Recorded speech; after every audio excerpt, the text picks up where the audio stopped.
Hello friends, welcome back to my channel which is Aastha Balwan. I hope you all are good. तो इस video के अंदर मैं ये शेयर करने वाली हूँ कि मैंने कौन कौन सी बुक्स अपने पूरी 12th क्लास में यूज़ करी हैं और उनका रिव्यू कैसा है। क्या मैं कहूँगी कि वो बुक्स आप लो या फिर कोई और बुक्स जो मेरे फ्रेंड्स ने यूज़ करी है। मैं मतलब बेसिकली सब कुछ अच्छे से बताने वाली हूँ कि आपको कौन सी बुक्स 12th में स्टार्टिंग से ही करनी शुरू कर देनी चाहिए। वैसे मैं थोड़ा बहुत पहले बता चुकी हूँ, लेकिन इस वीडियो के अंदर मैं डिटेल्ड इसी बारे में डिस्कशन करने वाली हूँ। तो लेट्स स्टार्ट। ये सारा तो वो अलग से स्टडी मटेरियल है जो मैं आपको वो भी दिखा दूँगी, लेकिन सबसे पहले है मेन बुक्स और मेरे हिसाब से सबसे ज़्यादा इम्पोर्टेंट। हाँ, मैं पहले ही क्लियर कर दूँ कि इस वीडियो के अंदर मैं सिर्फ और सिर्फ बोर्ड्स के लिए जो आप बुक्स परचेज़ कर सकते हो वो बताने वाली हूँ और किसी कॉम्पिटिटिव एग्ज़ाम के लिए वो नहीं है। लेकिन फिर भी अगर आप ये सॉल्व करते हो तो मैं कह सकती हूँ कि आप आराम से कोई भी इतना मतलब डिसेंट स्कोर कर सकते हो बाकी चीज़ों के अंदर भी, क्योंकि यही बुक्स इन बुक्स को भी कोई बच्चा पूरा सॉल्व नहीं कर पाता है एक साल के अंदर अंदर। लेकिन अगर इनको कर ले तो उसके कॉन्सेप्ट बहुत ज़्यादा अच्छे से क्लियर हो जाएंगे। तो इंग्लिश के लिए भी कई कहते हैं कि आपने कोई बुक एक्स्ट्रा यूज़ करी है क्या, पूछते हैं तो नहीं। इंग्लिश के लिए मैंने सिर्फ और सिर्फ फ्लेमिंगो और विस्टास ये दो बुक्स ही यूज़ करी हैं जो स्कूल में लगी हुई थी। इसके अलावा हमें टीचर ही जो हमें स्टडी मटेरियल दे रहे थे, अलग से क्वेश्चंस दे दिए टेस्ट में जो दिया करते थे, या फिर उनके पास वो ज़्यादातर एग्ज़ाम आइडिया ओसवाल उन्होंने ही हमें ना जितने भी स्कूल को मिलती है बुक्स एक्स्ट्रा उन्हीं में से हमें क्वेश्चंस दे देते थे और क्लास में हमें देते थे कि ना लो इसमें से पढ़ लो, जो चीज़ तुम्हें अच्छे से क्लियर नहीं हो रही है तो हम उसी टाइम पढ़ लेते थे कि यहाँ पर इससे रिलेटेड कैसा कंटेंट मिल रहा है। तो मैंने कोई परचेज़ करी नहीं इस साल 12th में इंग्लिश के लिए, कुछ भी परचेज़ नहीं करा था और सिर्फ ये दो एनसीईआरटी है और स्कूल में बस टीचर हमें दे देते थे सारा का सारा मैटर। और इसके अलावा जो मेरे पास पर्सनली मतलब सर ने दे रखा है सभी बच्चों को वो सारा है, वो भी मैं आपके साथ अलग से एक वीडियो के अंदर शेयर कर दूँगी। अब मैं जैसे अपना एक बार सारा देख लूँगी, जो भी चीज़ में मुझे मिलती है कि आपके लिए बेनिफिशियल है वो सारी मैं आपको के साथ शेयर कर दूँगी। जैसे कि मैंने अभी ऑप्टिक्स वाला शेयर कर दिया जो मैंने काफ़ी अच्छे से ढूंढ ढांड के अच्छे से बनाई थी, जो सबसे इजी थी। इंग्लिश में आप समझ गए होंगे, सिर्फ इसके अंदर प्रैक्टिस करनी है। मैंने सिर्फ और सिर्फ ये बार बार पढ़ी थी, बुक्स की ही कहानियाँ इनके अंदर में भी मैं दिखा देती हूँ। ये देखो, जैसे मैंने हाईलाइट कर लेती थी, वर्ड्स के मीनिंग्स लिख लिए कुछ अलग से, तो नीचे इस तरह से लिख लिया। अगर दिख रहा हो, थोड़ा उल्टा दिख रहा होगा लेकिन हाँ, तो इस तरह से था कि आप ना बुक के अंदर ये अब जितनी भी, क्योंकि ना टीचर आपको बताता है इस तरह का क्वेश्चन आता है उस तरह का आता है, तो मैंने बुक के अंदर ही लिख रखा है। अब जैसे ये पैरा सर ने कहा हमें बहुत इंपॉर्टेंट है, तो मैंने देखो यूँ इस तरह से लिख दिया था, इम्पोर्टेंट है ये इसी बस। और जैसे कुछ का इंट्रो इम्पोर्टेंट है, मैंने हर चीज़ जो भी सर बोला करते थे ना अच्छे से लिखा है। मैंने यहाँ पे देखो ये अंडरलाइन भी कर रखा है कि ये इंपॉर्टेंट क्वेश्चन है, ये इसका इम्पोर्टेंट है।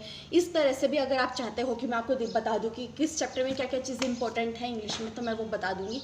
लेकिन लगभग आप सभी बच्चे कर लेते हैं ईजिली इंग्लिश, और फिर भी लेकिन आपको हेल्प चाहिए तो आप बता सकते हो। नेक्स्ट आती है मैथ्स। मैथ्स में मैंने देख सकते हो एलिमेंट्स करी है, दोनों की ज़्यादा नहीं करी थी। इनके जैसे जो भी चैप्टर मुझे मुश्किल लगता था ना एनसीईआरटी, तो मैंने इनकी कई बार करी थी। और इसके अलावा जो चैप्टर मुश्किल लगता था उसकी मैं एमसीक्यूज़ कर लेती थी, या फिर ना हमें सर बता देते थे कि ना इन टॉपिक्स के क्वेश्चंस इस पेज पर है, वो सारे क्वेश्चन सॉल्व कर लेना। तो मैंने उस तरह से किया था, लेकिन फिर भी मुझे लगता है और ज़्यादा करना चाहिए था। और इसके अलावा हमें सर ने दी थी PYQs दिए थे सर ने, हम मुझे और मेरी फ्रेंड, मतलब सर ने क्लास के 10-12 बच्चों को जो दे दिए थे PYQs, उन्हीं में से हमने सॉल्व कर रहे थे। तो मेन मैं अगर आपको ना ये बताऊँ ना, हमारे इस साल सबसे ज़्यादा बच्चों ने कौन सा यूज़ किया है, कौन सी बुक यूज़ करी थी एक्स्ट्रा में, तो एग्ज़ाम आइडिया, इसके अलावा एक और थी जो लगभग सभी बच्चों ने ली थी, मैं वो पूछती हूँ। देख लो, मैंने अभी के अभी फ़ोन करके पूछ लिया, MTG की ली थी। ऑलमोस्ट सभी के सभी बच्चों ने MTG ही ली थी फिज़िक्स के लिए। तो और काफ़ी अच्छी थी। उसके अंदर PYQs थे, सारी चीज़ें थी। बस ये था कुछ क्वेश्चंस के आंसर्स गलत दे रखे थे, पर वो तो मतलब हर एक में हो जाती है दिक्कत। लेकिन आप MTG ले सकते हो, सबसे ज़्यादा बच्चों ने वही यूज़ करिए। टीचर्स भी सभी टीचर्स ने कहा था MTG लो, तो सभी ने MTG ली थी। एक मैं अलग निकली थी, मैं बताती मैंने क्या लिया था। तो फिज़िक्स हो गई, मतलब मैथ्स हो गई है। और मैथ्स में हम यही है, मैंने लाइब्रेरी में एग्ज़ाम आइडिया सॉल्व कर लेती थी मैथ्स की, और घर के लिए सर ने हमें दे दी थी। बस उसके अंदर कई सारे मॉक टेस्ट दे रखे थे, अलग से सैम्पल पेपर्स ही दे रखे थे। तो आप कोई भी ले सकते हो। एक तो PYQs ले लो, या फिर ना कहीं पहले एक बार मैं ना ये बता दूँ, उसके बाद मैं थोड़ी सी टिप्स दे दूँगी सोच के कि क्या लेना चाहिए, कैसे पता करें कौन सी सबसे ज़्यादा अच्छी है। केमिस्ट्री की मैंने ली है NCERT। इसके अलावा मुझे ना मेरी मैम ने दिया था ओसवाल की दी थी बुक, लेकिन वो मैंने यूज़ नहीं करी थी, बिल्कुल ईमानदारी से बता रही हूँ। ओसवाल मैंने नहीं पढ़ी थी इतना, क्योंकि पता है जब मैं इसमें से कोई भी चैप्टर करने के बाद उसमें क्वेश्चन देखती मेरे से वो हो नहीं रहे थे, अजीब से कंफ्यूजिंग लग रहे थे मुझे, तो मैंने नहीं करा था उसमें से कुछ भी। बिल्कुल सच बात बता रही हूँ। बस मैंने फिर NCERT करी, और ऑर्गेनिक केमिस्ट्री के सारे मैंने इन टेक्स्ट क्वेश्चंस और इसकी एक्सरसाइजेस कर ली थी। लास्ट के टाइम में ये था कि अब लिख के तो प्रैक्टिस कर नहीं सकते, तो मैंने बैठ के गूगल पे कोई भी बायजूस देख लो, कोई भी देख लो, वहाँ पर से आपको ना सर्च कर लो इस चैप्टर के इंटेक्स, इस चैप्टर के NCERT एक्सरसाइज सॉल्यूशंस, तो वहाँ से मिल गया था मेरे को। सारा का सारा मैंने पढ़ लेती थी। मैं जैसे थोड़ा सा फ्री बैठी हूँ, 10 मिनट बैठी हूँ ना, तो मैं कोई भी एक चैप्टर निकाल लेती थी कि इसके सॉल्यूशंस पढ़ लेती हूँ बैठ के। जैसे define the following as related to proteins, तो पेप्टाइड लिंकेज, अब ये चीज़ हमें पता तो थी, बस इनको लिखना कैसे वो एक बार वहाँ से देख के समझ आ जाता था। और स्टार्टिंग के चैप्टर्स मैम ने हमें सॉल्व कराए थे नोट्स के अंदर। तो बस ये देखो मैंने पूरी हाईलाइट कर रखी है, और इसमें से काफ़ी इंपॉर्टेंट चीज़ें जो अलग से थी वो भी लिख रखी है, वो भी मैं शेयर कर दूँगी। तो सिर्फ केमिस्ट्री में मैं यही कहूँगी कि मैंने सिर्फ और सिर्फ NCERT ही करी थी। और बस एक चीज़ जिसकी वजह से मेरे कम नंबर आए हैं वो ये है, ऑर्गेनिक में थोड़ा सा कम याद करा था मैंने, मतलब याद काफ़ी किया था, फिर भी मैं भूल गई थी पेपर में। बिल्कुल नाम वाली थी ना, गेटरमैन कोच, इस तरह से नेम रिएक्शंस थी ना, वो गलत हो गई थी मेरी, क्योंकि मैं कंफ्यूज हो गई थी, बिल्कुल माइंड से एकदम ही गायब हो गई थी कि ऐसी कोई है भी। तो बस ये गलती हुई थी, उसके लिए मैं आपको वो मैम ने हमें एक दिए थे, वो सारी के सारी केमिस्ट्री के शॉर्ट नोट्स 4 पेजेस के हैं, बहुत ज़्यादा अच्छे थे, पर वो मैंने नहीं पढ़े, एक बार पढ़े थे सिर्फ और सिर्फ। अगर मैं उसको पेपर में जाने से पहले पढ़ लेती एक बार और, तो शायद मेरे और अच्छे आ जाते। फिर आते हैं फिज़िक्स की, जो मैंने बहुत ही कम बार खोल कर देखी, मैंने सच में नहीं करी है फिज़िक्स की। ये दोनों NCERT हैं, इनमें से कुछ चैप्टर्स थे जो मेरे को काफ़ी इजी लगे थे, उनकी तो मैंने NCERT कर ली थी। और एक इलेक्ट्रोमैग्नेटिक इंडक्शन था, ये पूरा NCERT से पढ़ा था, क्योंकि प्रोजेक्ट बनाया था मैंने इसके ऊपर। तो बस यही है कि फ़िज़िक्स में मेरी क्या गलती रही थी, मेरी गलती काफ़ी रही थी। एक तो स्टार्टिंग से हर बार ये होता था कि ना फिज़िक्स ज़्यादा अच्छे से समझ आती ही नहीं थी, तो मैं छोड़ देती थी बार में। लेकिन अगर स्टार्टिंग से लगातार कंटिन्यूसली करोगे तो आपको वो अच्छे से समझ आ जाएगी। मेरे को स्टार्टिंग के तो जब भी पेपर हुए ना, उनमें मेरे कम मार्क्स इसलिए आते थे क्योंकि मैं डेरिवेशन पेपर के पहले करती थी, मतलब 1 हफ्ते पहले 2 हफ्ते पहले शुरू करती थी, तो वो याद नहीं रहती थी, और फिर मैं पेपर में वो भूल जाती थी। पेपर देखते मैं सारे डेरिवेशंस भूल जाती थी। तो बस एक यही गलती करी है मैंने कि जो भी चीज़ कंफर्म था कि हाँ ये चीज़ आएगी, उसको स्टार्टिंग से ही बार में याद नहीं करा था। जो चीज़ आपको नहीं करनी है, आपको कुछ चीज़ें श्योरिटी होती है हाँ ये चीज़ आएगी, तो उसको स्टार्टिंग से बार याद करना शुरू कर दो, क्योंकि लास्ट में पेपर देखते ही खासकर फिज़िक्स का पैनिक हो जाते हो, और फिर तुम भूल जाओगे सब कुछ, जैसे मैं भूल जाती थी। और फिर मैं ये बताऊँगी कि मेरे प्री बोर्ड्स के मार्क्स सुनोगे ना, उसके बाद हैरान हो जाओगे, खासकर फिज़िक्स के। तो मैं बताऊंगी मैंने क्या क्या चीज़ें इम्प्रूव करी थी प्री बोर्ड्स से, मतलब लेके अपनी शिक्षा कि यहाँ पे क्या क्या गलतियाँ, उससे मैंने बोर्ड्स में क्या क्या चेंजेस किए थे।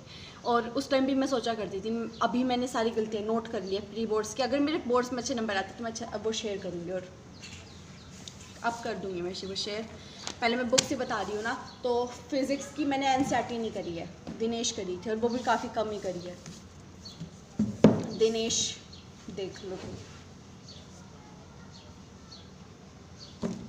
दिनेश के ना ये था, कोई भी कॉन्सेप्ट होता था ना, मैं समझने के बाद इससे क्वेश्चन उससे निकाल लेती थी। लेकिन ये था, मैंने रेगुलर नहीं करी है कि पूरा इसी से पढ़ाओ। अब स्टार्टिंग के कुछ यूनिट्स हैं, उनके नोट्स मेरे अच्छे नहीं बने हुए, तो मैं वो बार जब भी पढ़ती थी तो दिनेश में से पढ़ती थी।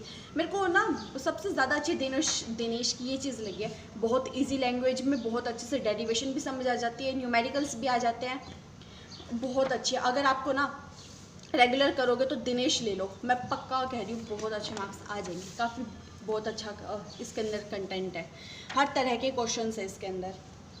और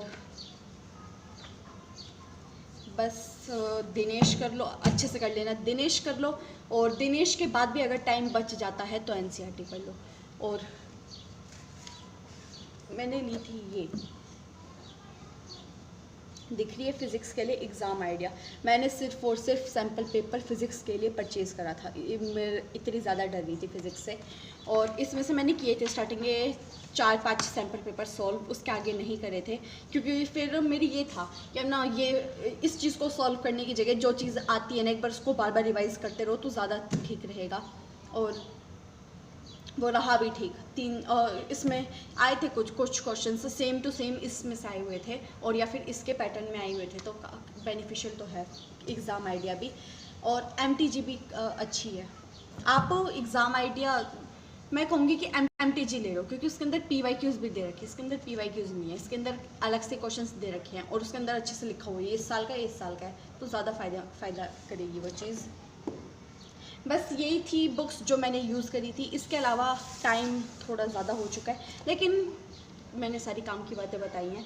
इसके अलावा मैं आपको थोड़ा सा ये भी दिखा दूँ, अपना स्टडी के लिए अलग से मैंने जो लिया था।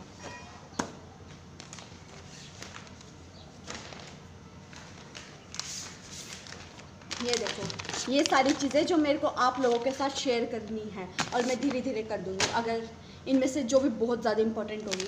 अब जैसे जो मैं अभी बता रही थी, मैम ने हमें जो शॉर्ट नोट्स दिए थे, ये देखो, ये 4 पेज के हैं, ये सब मैं आपके साथ शेयर कर दूँगी, ठीक है। और जो मैंने खुद ने बनाए थे फिज़िक्स के, केमिस्ट्री के, हर चीज़ के, वो सारे भी मैं आपके साथ शेयर कर दूँगी। सो आई होप ये वीडियो आपको बेनिफिशियल लगा। अगर लगा है तो please like, share and subscribe this channel.